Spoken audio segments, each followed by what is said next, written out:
La deuda externa es la suma de las deudas que tiene un determinado país con entidades extranjeras. Se compone de una deuda pública, la contraída por el Estado, y deuda privada, la contraída por empresas y particulares. La deuda externa es un mecanismo muy efectivo por medio del cual se obtienen recursos para distintos propósitos. Por ejemplo, un país puede asumir una deuda externa para obtener recursos para llevar a cabo obras sociales, es decir, escuelas, hospitales, capacitaciones, etc. Obras de infraestructura, como carreteras, puentes, acueductos, telecomunicaciones, o para otro tipo de necesidades o propósitos, como el déficit fiscal.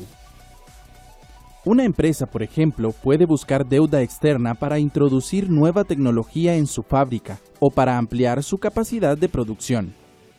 Quienes prestan dinero a los países, empresas o cualquier otro deudor pueden ser organismos internacionales como el Fondo Monetario Internacional, FMI, el Banco Mundial, el Banco Interamericano de Desarrollo, BID, bancos privados, gobiernos de otros países, inversionistas internacionales, etc. De la misma forma como la deuda externa es una manera efectiva para obtener recursos, esta, si no es manejada adecuadamente, puede convertirse en un gran problema para el deudor.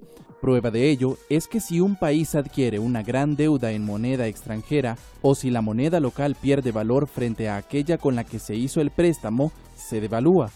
Los intereses y las amortizaciones que tendrá que pagar por esa gran deuda tendrán un costo tan alto que puede afectar la estabilidad económica del Estado y del país en general. En estos casos, los países buscan una renegociación de la deuda o volver a negociar con el acreedor las condiciones en las cuales se pagará un crédito ya existente. También existe lo que se denomina la reestructuración de la deuda. En este caso, un Estado o cualquier otro deudor buscará cambiar un tipo de deuda que ya tiene por otro con nuevas condiciones que se acomoden de mejor manera a sus propósitos o expectativas futuras. La deuda externa de tener en el pasado un carácter únicamente para situaciones de emergencia, se ha llegado a convertir en ciertos periodos o décadas en un instrumento importante como fuente de financiamiento del déficit público en muchos países emergentes. Es decir, se ha convertido en un ingreso regular. La deuda externa es tan antigua como los propios estados soberanos de Latinoamérica. Los motivos que han llevado a este tipo de endeudamiento en muchos países de la región son muy diversos a través de la historia. Parten desde propósitos meramente económicos como militares. Un propósito económico sería el establecer sobre bases sólidas el crédito de la nación. Sin embargo, también se ha contraído deuda externa para mantener el control de ciertos países desarrollados sobre otros países subdesarrollados. Existe deuda que incluso se acredita por su carácter forzoso en cuanto a préstamos dirigidos al sector militar. En 1973, el precio del petróleo se multiplicó por 4. Los países productores ganaban enormes cantidades de dinero, y bancos privados acudieron a estos países con tipos de interés extremadamente bajos. El 60% de los créditos fueron a países empobrecidos. En el caso de América Latina, varios países de la región se encontraban bajo regímenes dictatoriales que contrajeron deuda de manera imprudente o deliberada. Durante los años 60 y principio de los 70, en un contexto de auge del comercio internacional, los países de América Latina registraron un notable crecimiento en sus economías.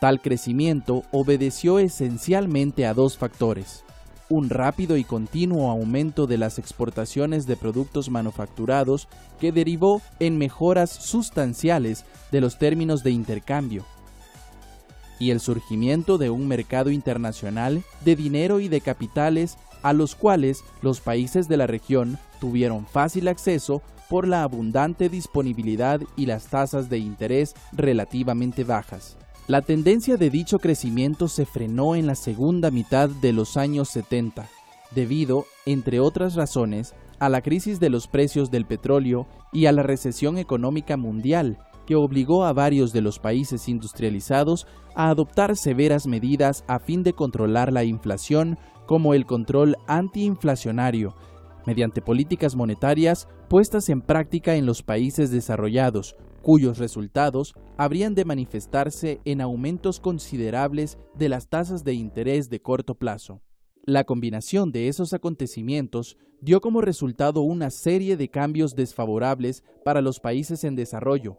Por un lado, sufrieron un deterioro importante en los términos de intercambio a causa de los precios más elevados del petróleo, y de otro, debieron asumir mayores costos de deuda externa. Originados en los altos niveles de las tasas de interés de corto plazo, situación que, en otras palabras, se ha conocido como la crisis de la deuda externa de 1982-83. La crisis de la deuda externa generó un contexto de globalización e integración transnacional, consolidando medidas orientadas hacia la reestructuración de las economías sobre la base de la desregularización del sector externo, la privatización, la flexibilización de los mercados laborales y la reducción del rol de Estado. Los efectos producidos al aplicar las medidas de ajuste y estabilización macroeconómicas de los años 80 y 90 han sido regresivas en las condiciones de vida de la población. Los beneficios del crecimiento, que fueron raramente positivos en términos per cápita, fueron inequitativamente distribuidos. Las estadísticas de los países en desarrollo, tanto en desempleo como en distribución del ingreso, son razonablemente poco confiables, pero no se cuestiona mucho que aun cuando los mercados de valores de Latinoamérica estaban prosperando mucho, se elevaban las tasas de desempleo y los pobres se volvían cada vez más pobres. Las consecuencias negativas de estos procesos se evidencian también en el estancamiento del mejoramiento de coberturas y de calidad en educación y seguridad social.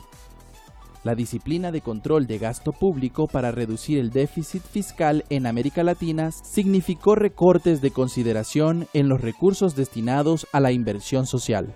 Los resultados adversos de los procesos de ajuste estructurales e internacionalización de las economías de los países de América Latina durante la década de los 90, la mayoría de ellos se han visto en la necesidad de pactar nuevamente sobre las exigencias del Fondo Monetario Internacional, comprometiéndose a realizar drásticos ajustes macroeconómicos en el corto plazo, mayores recortes en el gasto público social, caída en los salarios reales, mayor carga impositiva a los contribuyentes, etc. En periodos breves, a cambio de recursos frescos, no precisamente para la inversión productiva, sino para paliar el servicio de la deuda y los déficits en cuenta corriente. Honduras, Nicaragua, Bolivia y Guyana han sido catalogados como países pobres severamente endeudados en América Latina.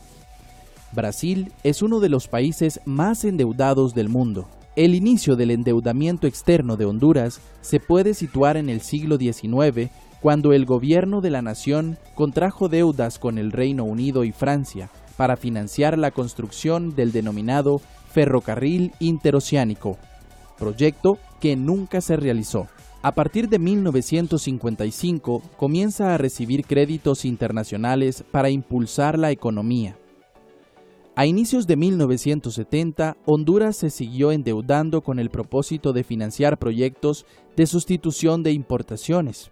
En 1990 se logra la firma de un acuerdo con el Fondo Monetario Internacional. En esta misma década se logró la reducción del 10% de la deuda pública del país.